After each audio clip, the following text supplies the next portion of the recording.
Ini toko, tapi kecil. Iya, dalam kota besar, kalian pasti ubahnya di seluruh wilayah Indonesia. Kalian tahu lah, supermarket yang didominasi adalah dua besar brand Indonesia, yaitu Indomaret dan Alfamart. Mereka memiliki luasan toko di hampir setiap provinsi, memiliki 300 meter persegi atau tokonya besar. Tetapi, untuk kalian yang memiliki budget minim, apakah mungkin didirikan toko dengan ukuran 3 kali 4 meter persegi? Ya, mungkin saja. Jadi, dalam video kali ini, saya akan membahas tentang 3 strategi untuk teman-teman membuat toko yang kecil namun tetap menarik. Ya, bagaimana caranya? Seperti ini. Hal yang pertama, dalam sebuah konsep toko itu tidak menentukan batasan dalam sebuah rencana mendirikan sebuah toko. Kalian ketahui hanyalah berapa budget yang kalian memiliki. Yang pertama, tentang lokasi. Dalam kota besar, terdiri dari beberapa ruko, tentu sewa biasanya budgetnya mahal. Atau untuk kalian mendapatkan 2 ruko sekalipun, kalian akan mendapatkan budget hanya untuk sewa rukonya saja sudah melebihi dari biaya renovasi. Jadi, yang paling pertama teman-teman harus ketahui adalah bagaimana mencari lokasi yang sangat strategis di dalam sebuah usaha kalian dengan lokasi yang dapat dijangkau oleh banyak orang, dengan luasan yang seminim mungkin, dengan budget yang terbatas. Ini adalah contoh. Supermarket adalah di mana pelayanan yang di dalamnya untuk setiap konsumen itu akan melayani diri mereka masing-masing. Yang perlu teman-teman ketahui dari usaha minimarket adalah menyiapkan produk yang di dalam display-display, dalam planogram raknya. Apa dengan luasan yang sekecil ini teman-teman bisa membuat toko? Jawabannya adalah mungkin. Karena dalam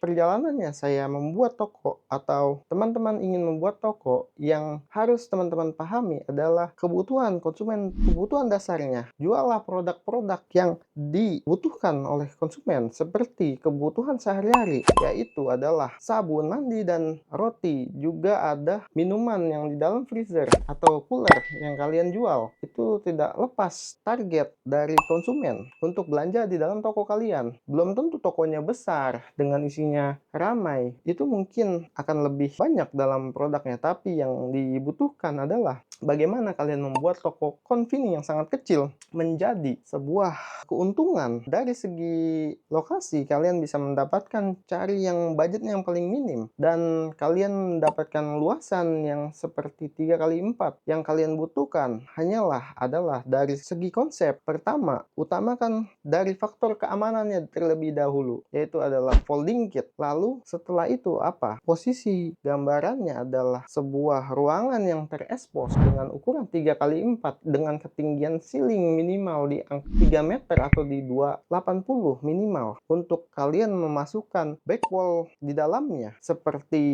ukuran meja kasir yang tidak terlalu besar, itu menjadi keuntungan tersendiri bagi kalian. Tempatkan meja kasir di posisi sebelah kanan dan cooler di sebelah kiri. Itu sebagian besar budaya dari pembeli yang sebelumnya belanja di toko-toko besar. Mereka sudah terbiasa dengan hal itu. Maka kalian harus beradaptasi dengan itu, teman-teman. Tempatkan rak double di area tengah dengan posisi meja kasir menghadap cooler dan rak double agar bisa mengontrol sirkulasi pengunjung. Kalian juga harus menempatkan CCTV layaknya di 4 posisi di setiap sudutnya. Dari segi konsep adalah hal yang seperti itu. Lalu yang kedua, berapa budget yang kalian butuhkan untuk membuat desain interior seperti ini? Kalian harus ketahuinya adalah jika kalian menyewa sebuah lahan yang ukurannya 3 kali 4, yang kalian dapatkan adalah folding kitnya. Berarti kalian nanti akan ada pekerjaan pengecatan dan pengecatan ruangan, terutama di bagian area dalam.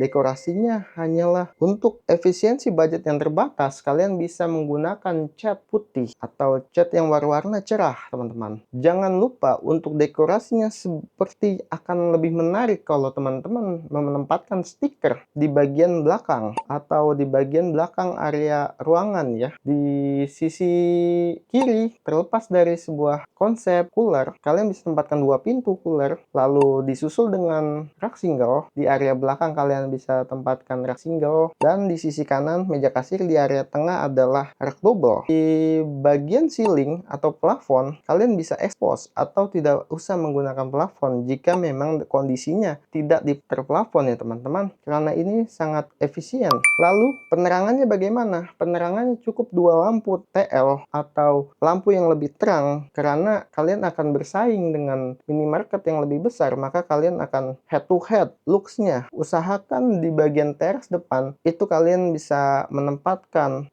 cahaya lampu yang semaksimal mungkin, lebih terang agar menarik pengunjung. Jangan lupa untuk media promosi kalian bisa tempatkan yang lebih sekedar papan banner, itu kalian bisa gunakan rangka holo dengan spanduk fleksi dengan lampu spot di atasnya yang menyorot. Nomor 3, tempatkan planogram yang kalian miliki untuk kalian jual. Maksudnya tempatkan planogram yang kalian jual. Yang kalian jual adalah khusus produk-produk yang dicari oleh kebutuhan pokok para pengunjung. Itu adalah sampo, sikat gigi, sabun mandi, dan beberapa snack seperti roti dan biskuit. Kalian bisa tempatkan minuman di dalam freezer, terutama yang sering dicari adalah mineral water, atau kalian bisa menggunakan produk-produk yang sudah dikenal atau lebih murah daripada toko yang menjual lebih besar. Jadi teman-teman gunakan planogram pada rak-rak teman-teman itu sesuai dengan zonasi wilayah. Jika kalian menempatkan di area yang banyak padat penduduk, kalian harus utamakan seperti mie instan, makanan-makanan siap saji lainnya, dan juga roti, terutama kebutuhan pokok seperti sabun mandi, sampo, dan produk-produk lainnya. Lalu kalian juga tempatkan mineral water di dalamnya. Seperti itu teman-teman. Jika kalian berada di dalam zonasi area perkantoran, utamakan yang kalian jual adalah alat-alat seperti